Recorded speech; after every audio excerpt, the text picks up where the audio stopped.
Et non, elle est toujours là. J'espère que vous allez bien. Moi, ça va super. Donc, il y a plein de gens, plein de gens qui ont vu cette fameuse story. Donc, en se demandant, mais c'est pas possible, il vend quand même pas sa MX5. Bah, je vous rassure, elle est toujours là, ma MX5. D'accord? Donc, je l'ai pas vendue. Mais du coup, à quoi rime cette annonce sur le Bon Coin? Je vais vous en parler tout de suite. Bon, comme il y a pas mal de pièces dans la MX5, on va se poser tranquillement dans la RX7 et je vais tout vous raconter. Hop.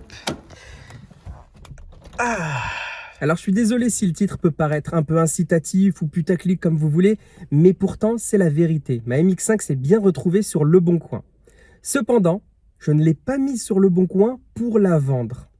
Il y avait un objectif derrière tout ça, et je vais vous en parler. Donc ne vous inquiétez pas, ma MX5, je compte pas m'en séparer. Et pour être totalement honnête avec vous, je tiens beaucoup plus à ma MX5 qu'à ma RX7. Donc c'est pour vous dire. Donc, pour vous la faire courte, j'ai foutu ma voiture sur Le Bon Coin parce que j'avais un truc derrière la tête. Et ce truc a été provoqué par certains d'entre vous. Alors en fait, je reçois très quotidiennement des MP, mes abonnés qui me demandent si c'est viable d'acheter une MX5 en tant que jeune conducteur. Donc pour moi, oui, si vous avez les moyens, vous l'achetez. Et du coup, il y a beaucoup de gens qui me disent, mais quel serait le budget à mettre dans une MX5 pour qu'elle soit grosso modo, pas forcément totalement comme la mienne, mais voilà, un budget OK avec, on va dire, entretien inclus, éventuellement des petits frais et pourquoi pas un petit peu de restauration ou de modernisation, etc., etc.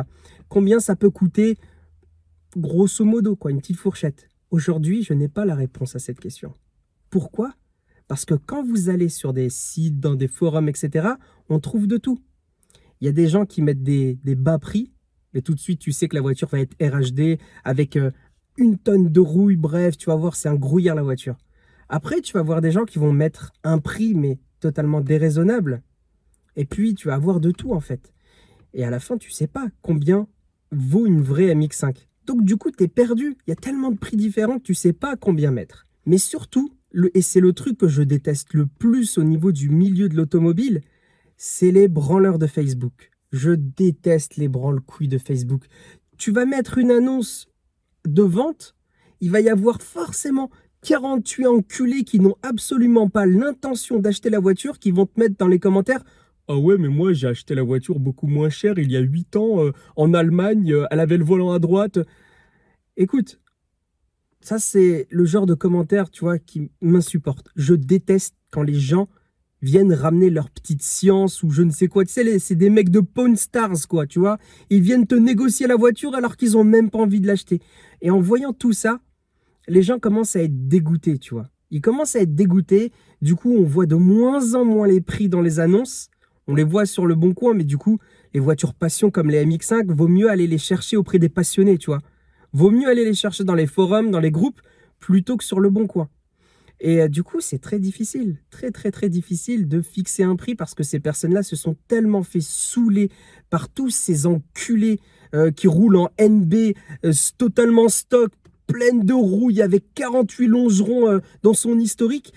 Mais tu vois, ces gens-là, pour eux, une NA ou une NB, ça coûtera toujours 2000 euros, tu vois. Une fois dans leur vie, ils ont vu une annonce avec une NA à 2000 euros dans leur tête. Ah ouais, en 1800 avant Jésus-Christ, je l'ai vu à 2000 euros, donc c'est impossible de vendre une NA à 5000, tu vois ce que je veux dire? Et comme ces gens me dégoûtent, je me suis dit, je vais pas demander sur un groupe Facebook ou sur un forum. Ça m'énerve. Donc on va faire un truc concret. J'ai une MX5, vous savez à quoi elle ressemble, la voiture est en plutôt bon état, donc qu'est-ce qu'on va faire? On va la foutre sur Le Bon Coin. Et on va voir combien potentiellement elle pourrait me revenir. Donc pour ça, j'ai fait une annonce très simple où dedans j'ai mis ce que j'ai fait comme modification, l'état actuel de ma voiture, le kilométrage. Donc là actuellement elle n'a même pas dépassé les 145 000. Hein. Ma voiture elle est à 143 ou une connerie comme ça. Bref, donc la voiture, j'ai arrondi à 145 000. J'ai parlé des petits problèmes de segmentation. Bref, j'ai été totalement sincère en indiquant que la voiture est visible sur mon YouTube. Comme ça, si quelqu'un a besoin d'une info sur cette voiture, bah c'est factuel, tu vois. Il a juste à aller regarder ma chaîne YouTube et il saura tout l'historique de ma caisse, tu vois. Vu que je vous ai tout partagé, honnêtement, je pense que c'est la MX5 la plus connue de France. Donc du coup, Une fois que j'ai partagé tout ça et que j'ai fait l'annonce, c'est parti. Je me suis dit, on va attendre des réponses. Eh bien, sachez que j'ai dû supprimer cette annonce même pas une journée plus tard parce que j'ai reçu plus d'une centaine de MP. Ouais, c'est pas une blague. J'ai reçu plus d'une centaine de MP. Donc j'en ai lu quelques-uns. Vous en avez vu un peu moins sûrement dans le screen, mais j'en ai lu quelques-uns. Donc j'ai pris des MP au hasard. J'ai même pas fait une sélection, hein. Honnêtement, j'ai pris seulement ceux que j'ai lus parce que honnêtement, 100 MP, je peux pas, quoi. C'est un peu long, surtout quand je sais que je veux pas vendre la voiture. Donc j'en ai pris quelques-uns pour la vidéo, mais honnêtement, j'en ai lu une trentaine. Et il se trouve que mon prix n'était pas déconnant. Il y en a qui voulaient évidemment négocier un petit peu la voiture, tout en sachant que je l'ai mise à 16 000 euros, 16 500. Il y en a qui voulaient négocier la voiture en me disant pareil, comme les mecs de Facebook. Ouais, en 1820, avant Jules César, j'avais acheté une NA à 3 000 euros. C'est honteux de la mettre à 16 000. Toi, t'es là, tu fais, hein? Qu'est-ce que tu racontes, quoi? Juste le prix de mes phares arrière, c'est le prix de ta NB, ferme ta gueule. Bref, donc du coup, j'ai tiré plusieurs commentaires que je vous mettrai à l'écran.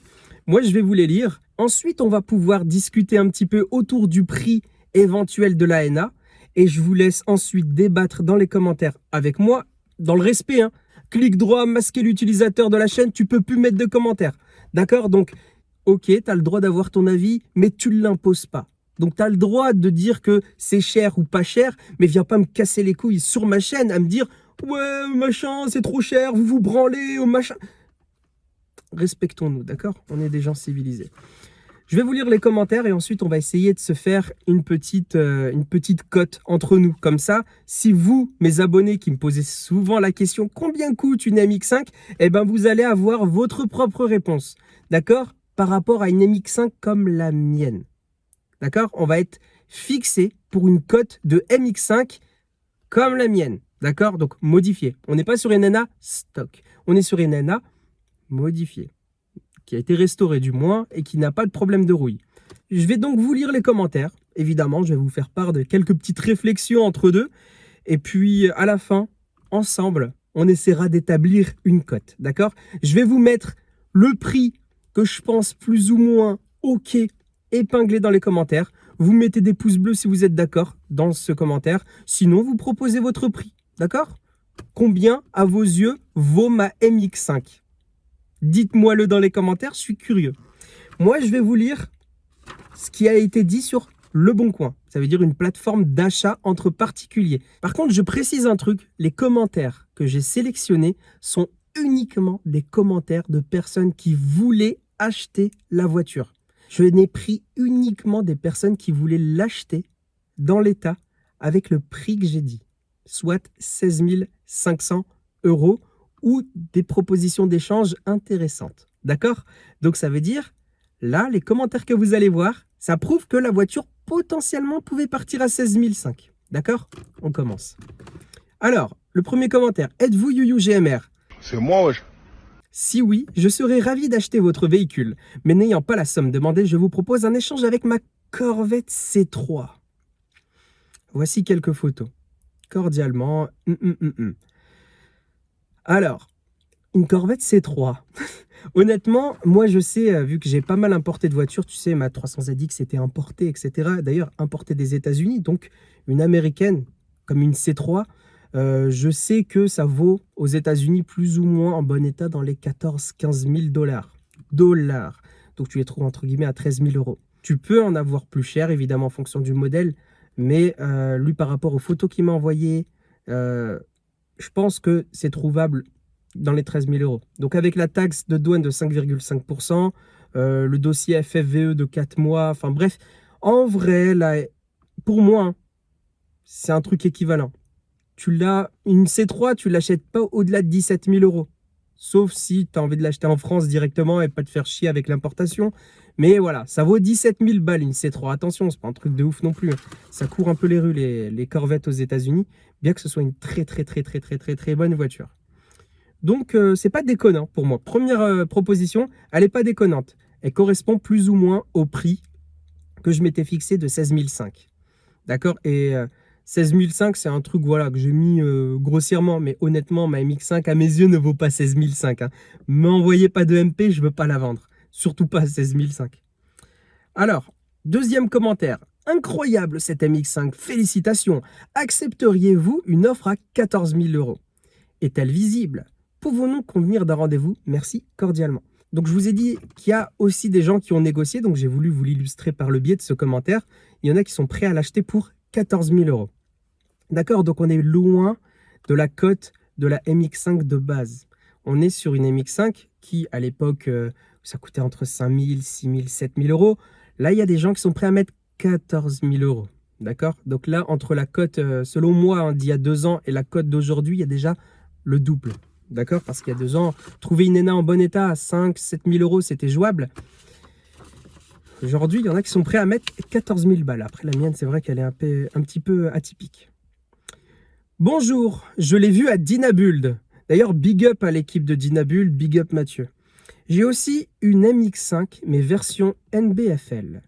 Je vous propose un échange avec la mienne, un Lit 8 hardtop, LHD et sans rouille, avec rajout de 10 000 euros. Je suis disponible au numéro, voilà. Là, on propose carrément une NBFL, donc la deuxième, enfin la facelift, quoi, une NB facelift, avec 10 000 euros de plus.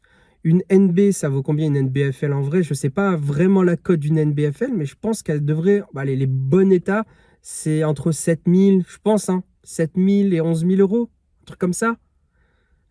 Et encore, parce qu'il y en a... je suis vraiment généreux, hein, mais c'est juste parce que justement, il y a un hardtop, c'est le 1 litre 8. C'est pour ça que je vois la cote un petit peu vers le haut, tu vois. Mais bon, mettons qu'il soit au milieu de ça, donc la voiture vaut 7 500, 8 000 euros, comme la plupart des NBFL, avec un rajout de 10 000, là tu te dis qu'on est sur une base d'échange de 18 000 euros, quoi. C'est quand même pas mal, c'est pas déconnant. Ça veut dire que ma NA, pour l'instant, 16 500, c'est acceptable. Alors après, est-ce qu'il ne dit pas 10 000 euros et qu'il va, une fois devant la voiture, réduire le prix, la négocier, ainsi de suite? Je ne sais pas. Mais voilà. Pour moi, on est toujours dans la fourchette, voilà, 16 500, 16 000, c'est pour l'instant la cote de ma voiture. Salut Youyou, je te suis sur Instagram et YouTube depuis la Golf. Alors cette personne-là, il me suit depuis les toutes premières vidéos. Tu vends déjà la MX5? Dommage. En tout cas, très bon prix, mais je n'ai pas la somme. Par contre, je peux échanger une Datsun 280 ZX si ça t'intéresse. Pas de surplus. Mais je demande des nouvelles de la Z de temps en temps. Ah, je vous avoue que cette petite offre m'a un petit peu fait un pincement parce que moi et les Z, vous connaissez la chanson. Hein, j'ai conduit pas mal de 350, j'ai conduit plusieurs 370, j'en ai eu une d'ailleurs. J'ai eu une 300 ZX, la 280 n'est pas encore allée entre mes mains. Et honnêtement, je me suis dit, mais bon, c'est la MX5, je peux pas l'échanger, je l'adore. Voilà, 280 ZX. J'en avais vu une il n'y a pas longtemps sur le Bon Coin, d'ailleurs je pense qu'elle y est toujours, je sais pas, hein. Mais j'ai vu une 280 ZX marron, je crois, autour de 20 000 euros, 19 000 ou 20 000 euros. Donc peut-être avec de la négociation, ou peut-être pas, hein, je sais pas, j'ai pas contacté le gars, mais peut-être qu'avec de la négociation, la voiture pourrait passer de 19 000 à 17 000, tu vois. C'est pas trop déconnant de négocier 2 000 euros sur une voiture d'occasion auprès d'un particulier, surtout s'il est pressé de la vendre. Donc, tu vois, toujours 16 500, 17 000 euros. Donc une 280 ZX, ça correspond pareil, tu vois, c'est à peu près un échange équivalent pour certains. C'est pas la même voiture, oui, d'accord. Mais alors dans ce cas-là, 16 000 euros, t'achètes une 335i et tu ne casses pas les couilles, c'est aussi une très très bonne voiture. Donc voilà, qu'est-ce qu'on a d'autre d'intéressant dans les commentaires? Bonjour, je suis estomaqué de cette config. J'avoue que moi aussi, hein, j'adore cette config. Hein. C'est d'ailleurs pour ça que je l'ai faite.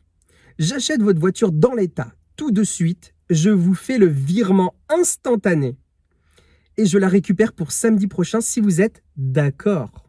Je m'engage à ne pas négocier, peu importe l'état, et de m'opposer à mon droit au vice caché si cela peut vous conforter dans votre décision. Alors lui, il voulait ma MX5, hein. Il la voulait, il était prêt à s'engager, à justement s'opposer à son droit au vice caché. Tu vois, c'est que lui, il s'en battait les couilles. La voiture, elle démarrait pas, il en aurait rien à foutre, tu vois. Ça veut dire 16 500, lui, il la prenait. Virement, d'accord? Il la prenait. La voiture pouvait partir à 16 500. Ce jour-là, si je lui avais dit oui, j'aurais eu le transfert d'argent quelques jours plus tard et il venait récupérer la voiture, peu importe dans quel état elle était, d'accord? Donc, actuellement, l'offre et la demande, j'ai mis une offre et elle a été acceptée. Donc dans ma tête, je me dis que si je pose un jour ma NA à 16500, c'est sûr qu'elle part, d'accord? Je pense que ces gens-là, justement, la config est plutôt belle. Je pense qu'elle est de bon goût. D'ailleurs, c'est peut-être pour ça que vous me suivez sur YouTube. Donc du coup, je pense que c'est pas déconnant. Donc là, j'ai reçu un autre message un peu plus long. Bonjour, je souhaite prendre votre voiture, je suis dispo, je regarde vos vidéos avec intérêt.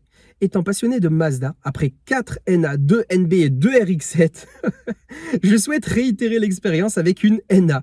Les éléments de carbone Miata étant installés avec goût, je pense accepter le prix de l'annonce sans aucun problème, surtout au vu du nombre d'heures passées dessus. C'est vrai que... On oublie, hein, mais j'ai passé pas mal d'heures dessus. Hein. Si vous faites la main d'œuvre par un sellier, je pense qu'il va vous arracher avec le prix. Hein. Afin de soutenir un éventuel projet sur votre chaîne, je souhaite vous soumettre une proposition. Je vous donne 18 500 € pour la voiture avec les pièces d'origine qu'il vous reste, surtout la couvre-capote. Et si vous pouvez me la livrer dans le sud. Pour preuve de ma bonne foi, je vais vous faire confiance et vous envoyer le chèque de banque par la poste ou bien vous faire un transfert à votre convenance. Bien cordialement. Je vous avoue un truc, c'est que quand cette personne m'a envoyé ce message, à la base, je ne voulais pas vendre la voiture. Hein. Mais là, j'ai hésité. On te pose 18 500 sur la table. Franchement, là, on commence à toucher des prix bénéf. Tu vois, on commence à faire du bénéfice. Donc, je vous avoue que j'ai hésité. Après, elle est toujours là, mais MX5, hein, je ne l'ai pas vendue. Hein. Mais... j'ai hésité. J'ai vraiment hésité. Mais pas du tout, je ne l'ai pas vendue. Comme quoi, 18 500, il y en a qui étaient prêts à l'acheter. Donc, la cote de 16 500, elle commence à décoller un peu. On est plus dans les 17 000 €. Hein, avec les propositions d'échange et tout là, on est plus autour de 17-17,5. Bonjour, je vous propose ma 350 Z LHD 313, donc c'est la HR, de 140 000 km. Je connais votre voiture car je regarde vos vidéos. Elle me plaît dans l'état. Je ne vous demande pas d'ajout de votre part. N'hésitez pas à me contacter au blablabla. Une 350 Z, hein. Donc 313, c'est la phase 3 et version HR.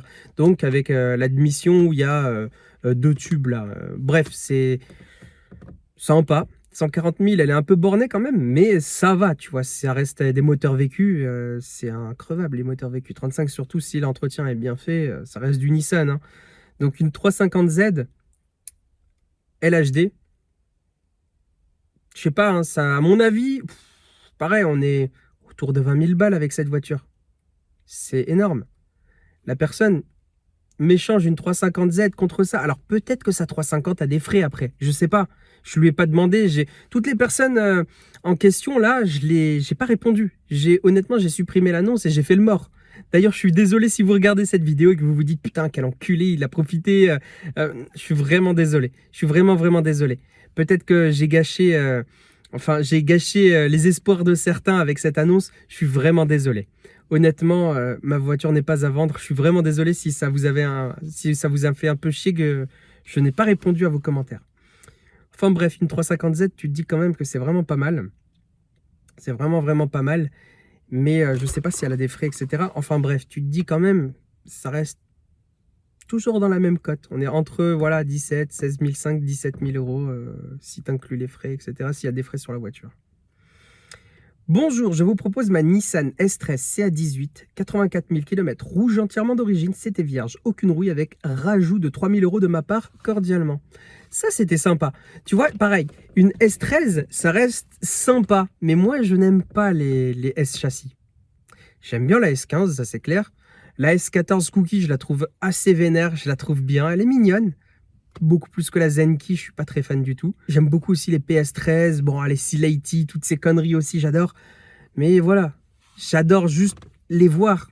C'est pas des voitures que j'achèterais, même si j'ai la possibilité d'en avoir une ou une opportunité d'en avoir une. Aujourd'hui, hein, peut-être que ça changera dans quelques mois, j'en sais rien. Mais là, dans l'immédiat, ça m'intéresse pas. Parce que pour moi, en fait, je connais tellement de gens qui ont des S châssis que ça me dégoûte. C'est vraiment des voitures qui ont des problèmes. Que tu aies un SR20 dedans, que tu aies un CA18. On dit que c'est fiable, mais elles ont été tellement malmenées. C'était des voitures à un moment donné qui valaient rien. Du coup, les gens préféraient à la limite racheter une autre voiture que faire la maintenance sur leur voiture. Donc du coup, tu te retrouves beaucoup avec des voitures des fois qui ont pas mal de problèmes au bout d'un certain temps. Donc je suis pas fan moi des S châssis. Et du coup, voilà, on me propose ça. Aujourd'hui, je sais pas combien vaut une S13. Peut-être, je sais pas, je dis peut-être une bêtise, mais ça doit valoir, je sais pas, peut-être 10 000 balles. Peut-être un peu moins, je sais pas. Peut-être un peu plus aussi. Vous savez, là, je suis en train de parler de la cote de la MX5. Bah, je pense que c'est le même délire avec toutes les voitures japonaises. On ne connaît pas. La spéculation, on ne connaît pas. Mais en tout cas, voilà, on me propose ça comme voiture et je tenais à vous en parler. Bonjour, puis-je voir la voiture ce week-end? Je vais venir avec un chèque de banque pour l'essai. Si elle me plaît, je la prends. Le prix m'a l'air cohérent vis-à-vis de la restauration et des modifications et de la cote montante. Contactez-moi au blablabla s'il vous plaît, cordialement. C'est exactement ce que je vous dis. Cette personne-là, elle est un peu, comme elle dit, cohérente.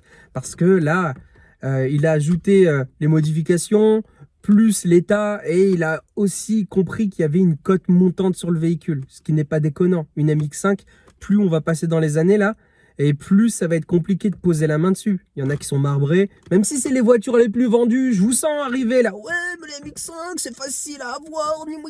Ouais, mais c'est pas vrai, sinon tout le monde roulera en NA.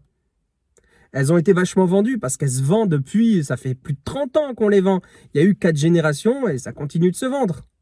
C'est pour ça que c'est les roadsters les plus vendus. C'est pas parce que, il y en a eu 4 milliards en France. C'est pas vrai. C'est dans le monde qu'elle a été le plus vendue. D'accord? Elle a fait un tabac partout. Faut pas oublier qu'il y a eu aussi, pas que 4 entre guillemets MX5. Tu as eu la NB, NBFL, enfin tu as eu la NA, NB, NBFL, NC, NCFL, je crois que tu as la NCFL2, la ND, la ND, donc ST, la NDRF. Tu vois, il y a plusieurs MX5. On n'est pas sur seulement 4. Enfin, si tu as 4 générations, mais avec beaucoup de variantes. C'est pour ça que, enfin bref, les MX5, c'est pire que le Covid. Hein. Il y a plus de variants chez les Mazda que... Enfin bref. J'ai eu aussi bonjour, accepteriez-vous l'échange avec une Golf 7 TDI 150 de 2016, 95 000 km cordialement. Une Golf 7 TDI 150 de 2016, pour moi, si je dis pas de conneries, c'est toujours la phase 1, c'est pas le facelift de la Golf 7. Donc pour moi, cette Golf 7, je pense qu'elle devrait se trouver autour de 15 000 balles. Peut-être un peu moins même. Parce que des TTI 150, il y en a pas mal. Il y a eu la 7.5, donc le facelift. Il y a eu la Golf 8. Et là, ils pensent déjà refaire la Golf 8 en restylage. Donc, vous voyez, là, c'est ça le problème avec les Golf. Hein. Au bout de 2 ans, il y a déjà un facelift. Donc, c'est pour ça que la cote descend extrêmement vite. Et j'en suis conscient vu que j'en ai eu une. Donc, voilà, je pense qu'on est autour de 15 000 euros. Donc, toujours pas déconnant à l'échange. Hein. On est toujours sur la cote de 16 500.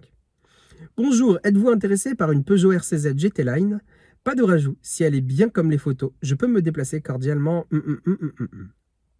Donc lui aussi, pareil, une RCZ, ouais, c'est pareil. Honnêtement, c'est pareil. Et encore, RCZ GT Line, s'il arrive, il me dit que c'est par exemple un HDI 163 avec 150 000 km, je pense même pas qu'elle soit à 15 000, je pense qu'elle est plus dans les 12-13 000 euros. Et encore la GT Line de 2016, si je dis pas de conneries, c'est les tout derniers modèles, mais vraiment, vraiment les derniers. Parce que je crois pas qu'en 2017, il y a eu des RCZ. Donc il a vraiment les derniers millésimes. Je pense qu'elle ne doit pas être extrêmement kilométrée, sauf s'il fait beaucoup de route. Mais voilà, RCZ, c'est sympa, mais je pense pas que ça dépasse 20 000 euros. Sauf si tu prends la RCZ-R. Donc toujours, on est dans la fourchette, tu vois. J'ai mis une base d'échange et beaucoup de gens se basent avec ça et sont prêts à faire des échanges. Donc voilà, au fond, je pense que ma MX5 aujourd'hui vaut 18 500, puisque c'est une offre qu'on m'a faite avec une personne qui était prête à les mettre avec un virement instantané. Donc le prix le plus haut qu'on m'a proposé, c'est 18 500. J'aurais pu la vendre, mais je ne l'ai pas fait. Mais j'aurais pu la vendre. Tout comme j'aurais pu l'échanger contre une 280 ZX, qui vaut voilà, entre 17 et 19 000 euros. Donc vous voyez ce que je veux dire par là, c'est que aujourd'hui, si j'avais mis ma MX5 sur un groupe Facebook, il m'aurait dit ouais, vaut 7 000, 7 500 euros, ça reste une NA. C'est pas parce que tu as fait des modifications que la voiture va prendre plus de prix. Tu vois, j'aurais eu plein de commentaires négatifs, méchants, de rageux comme ça. Et pourtant, factuellement, là, je vous ai donné... Attendez. Là, je vous ai donné, attendez, je recompte. Donc là, je vous ai juste donné factuellement une dizaine de commentaires sur la centaine que j'ai reçue. Et sur la dizaine de commentaires, honnêtement, là, vous avez vu, il y a bien des offres d'échange qui sont dans l'ordre de prix de 16 500 €. D'accord? Autour de 16 500. Donc des bases d'échange un peu plus, un peu moins. On m'a fait des propositions à 14 000. J'ai eu des propositions indécentes avec des gens qui m'ont insulté en me disant « Ouais, mais c'est à cause des gens comme vous que la cote s'enflamme. » Et bah, mais ferme ta gueule. Il y a des gens qui sont prêts à l'acheter à ce prix. C'est de l'offre et la demande. Si toi, tu n'as pas les sous pour acheter, casse-moi pas les couilles. Va en Angleterre et va acheter ta poubelle. Surtout qu'en plus, en Angleterre, il y a eu le Brexit. Donc si une personne veut acheter une MX5 en Angleterre, bah, il payera la douane. Donc au final, c'est con, tu vois. Il n'y a plus l'excuse de on peut chercher une voiture en Angleterre, c'est fini. Tu vas la chercher en Allemagne, bah vas-y. Les routes sont encore plus salées. Tu vas avoir un grouillard. Alors après, c'est pas grave, ça fera travailler Mathieu qui sait faire super bien les longerons d'ailleurs. Si vous avez besoin, allez le contacter. Mais voilà, ce que je veux dire par là, c'est que ça sert à rien de casser les couilles des gens sur Facebook à leur dire « Ouais, votre voiture, elle vaut 7 000 € mais il faut rajouter 2 000 € de longeron. » Tu vois, c'est débile. C'est totalement débile. Donc pour terminer, en moyenne, avec tout ce qu'on m'a proposé, la voiture peut partir en achat immédiat à 18 500 €. Donc elle a une moyenne d'offres autour de 16 500. Il y a beaucoup de gens qui m'ont proposé du 15, 14, comme il y en a beaucoup qui ont accepté les 16 500, comme j'ai reçu quelques offres d'échange au-dessus. Donc je pense que je m'étais très bien placé en mettant 16 000, 16 500 €. Ce qui veut dire qu'une MX5 qui est un peu moins atypique que la mienne pourrait potentiellement, d'après moi, et je ne suis pas monsieur MX5, tu vois, je ne suis pas l'influenceur Mazda par excellence, tu vois. Moi, je vais juste vous dire mon humble avis. Et c'est pour ça que je recommence. Allez dans les commentaires si vous avez votre avis, parce que peut-être que le vôtre sera plus pertinent que le mien. Mais pour moi, une cote de MX5 NA aujourd'hui, comme la mienne, en 115 1,6 litre, c'est minimum 12 500 €. C'est la vérité. Si elle est dans le même état que la mienne, hein, attention, hein, pas de rouille, pas beaucoup de frais à engendrer, pas de longeron, on va dire un intérieur propre, d'accord? Pas des trucs dégueulasses avec des sièges moisis, rincés, tu vois, un truc propre de 12 500 €. Plus vous allez commencer à rentrer dans les frais, moi je pense qu'elle se tournera plus autour de 6 500, 7 000 s'il y a des longerons, etc. Vous voyez? Donc là, aujourd'hui, la cote des MX5 rincés, c'est la même cote des MX5 normales d'il y a 2 ans, 3 ans. Voilà mon propre avis. Si vous êtes possesseur de MX5, si vous êtes même intéressé par la MX5 et si vous avez quelque chose à dire à propos de ça, n'hésitez pas, les commentaires sont là pour ça. Vous allez pouvoir aider des autres. Si j'ai fait cette vidéo, c'est pas pour me branler sur le prix. Moi, au fond, j'en ai rien à foutre, je suis dans une RX-7. Donc, si je vous dis tout ça, c'est juste pour vous expliquer que si vous avez envie d'acheter une MX5 aujourd'hui, ça va être compliqué d'en trouver une, enfin un bon exemplaire sous les 10 000 €. Si vous voulez une belle MX5, comme la mienne, va falloir un peu raquer. Et aujourd'hui, malheureusement, il ne faut pas s'attendre à des miracles sur Facebook. Si vous voulez un bon conseil, allez chercher chez les passionnés qui peuvent potentiellement accepter de baisser les prix si vous êtes vous-même un passionné. Forcément, moi, je préférerais vendre ma voiture à un autre passionné qui va la bichonner plutôt qu'à un mec qui va la garder et faire de l'achat-revente et la revendre un an plus tard, allez, 2 000 € de plus que ce que j'ai mis juste pour faire monter la cote. Ça me ferait chier. Mais voilà, faut chercher. Et aujourd'hui, les gens sur Facebook sont tellement bizarres, tu vois. Ils sont tellement cons. Ils se rendent pas compte qu'aujourd'hui, si on veut une voiture, c'est impossible. D'une, parce qu'il y a une pénurie de composants. Donc, les voitures neuves, elles ont des délais impossibles. Qu'aujourd'hui, il y a beaucoup de voitures de notre enfance qui sont passées en collection, ce qui fait que c'est encore plus attirant et très intéressant, notamment au niveau des prix d'assurance. Et pour terminer, il ne faut pas oublier un détail, la famille, c'est que c'est des voitures plaisir. Plaisir. Une MX5, c'est une voiture plaisir. Tu ne vas pas aller chercher ton pain avec, tu vois. C'est une voiture qui te fait kiffer. Quand tu la prends, il y a une énergie, il y a un truc qui se passe, tu vois, une petite alchimie, il y a un truc. C'est pas la voiture, voilà, totalement aseptisée, comme moi, je vais au travail avec le berlingot. Enfin, voilà, tu vois, il se passe rien. Il se passe rien. C'est un déplaçoir, mais pas la MX5. Il y en a qui sont prêts à mettre le prix pour ça. Parce qu'il y en a qui rêvent de cette voiture. D'accord? Donc, voilà la réalité. aujourd'hui, la famille, n'hésitez pas, si vous avez l'opportunité d'avoir une MX5, parce que c'est une voiture qui a la cote extrêmement montante. D'ailleurs, si vous avez envie de suivre un petit peu la cote, il n'y a pas de partenariat, hein, il n'y a rien, il n'y a pas de partenariat. Moi, je me sers un peu de ce site, ça m'aide de temps en temps. Mais n'hésitez pas à aller checker sur le parking. Ça peut vous faire une idée un petit peu de ce qui se fait dans le monde, chez les voisins, etc. Si vous êtes prêt à faire des homologations, si vous êtes prêt à faire la paperasse, etc. Allez-y. Moi, je le fais. La 300ZX, j'étais pas prêt à payer 10 000 euros. Il y en a à 10 000, 15 000 en France. Moi, la mienne m'a coûté 2000 balles, tu vois. Donc, tout est possible. Mais après, il faut voir l'état. Et puis, il faut voir s'il y a une homologation. Il faut savoir payer aussi les frais de port, organiser comment dire, le déplacement de la voiture, le rapatriement, la douane, blablabla. Si vous êtes à l'aise avec ça, bah, allez la chercher en Allemagne, allez la chercher en Italie, allez la chercher en Espagne, on n'en a rien à foutre. Vous allez faire votre bénéf. Mais soyez pas hypocrite, ça veut dire. Si vous la touchez par exemple à 6 000 euros, ne me dites pas que vous allez la mettre à 6 000 euros sur le bon coin. Hein? Donc voilà la famille, j'espère que cette petite vidéo un petit peu informative vous a aidé. Surtout si vous êtes à la recherche d'une MX5. J'espère que ça a aidé aussi beaucoup de gens qui me demandent tout le temps, mais combien vaut une MX5? J'espère que aussi ça vous donne une idée de prix, parce qu'il y en a plein aussi. Ça fait partie aussi de la passion automobile. Il y en a qui font un peu comme Wheelers Dealers, tu vois, ils rebuildent leur voiture et ensuite ils les revendent et ils se font un bénéfice et ils en achètent une autre parce que leur passion, c'est pas uniquement la voiture, c'est aussi de la mécanique, mettre les mains dedans, tu vois. Donc si vous avez comme projet de restaurer une voiture et de la revendre, la MX5, c'est vraiment un gros truc qui marche bien. Si vous avez envie de la tuner un petit peu avec goût, ça va marcher. Si votre voiture est avec une grosse prépa, compresseur ou turbo, eh ben sachez qu'elle va se vendre aussi. C'est une voiture plaisir, comme je le dis 30 fois. Donc sur ce, la famille, cette vidéo a duré assez longtemps comme ça. J'espère que je vous ai pas trop fait attendre parce que ça fait un bout de temps que je vous ai teasé la vidéo Le Bon Coin. Mais au moins, elle est longue et vous avez le maximum d'informations. Quant à moi, je vous laisse. Je vous ferai potentiellement une nouvelle vidéo sur la RX-7 dans pas très longtemps. En fait, j'en ai beaucoup à faire. Là, pour vous dire, j'ai même des colis. Hein. Regardez, ils ont écrit You à la poste. C'est incroyable. Enfin bref, j'ai des colis qui sont venus des États-Unis. J'ai des colis qui sont venus du Japon. Enfin bref, j'ai beaucoup de choses qui doivent être faites sur cette RX-7. Ça va vous étonner d'ailleurs. Il y a beaucoup de vidéos. Hein. Ça va arriver à fond. Donc si vous avez envie de voir ces vidéos, clochette de notif, les gars. Arrêtez de faire les mijaurés, là. Vous vous rendez compte? Mes vues, j'ai 40% d'abonnés qui me regardent et 60% qui ne sont pas abonnés. Abonnez-vous. Et moi, je vous dis à la prochaine pour de nouvelles vidéos. Laissez des commentaires sur la cote de la MX5, comme je vous ai demandé. Et n'hésitez pas à m'envoyer un petit message si vous voulez qu'on clippe votre caisse sur ma chaîne.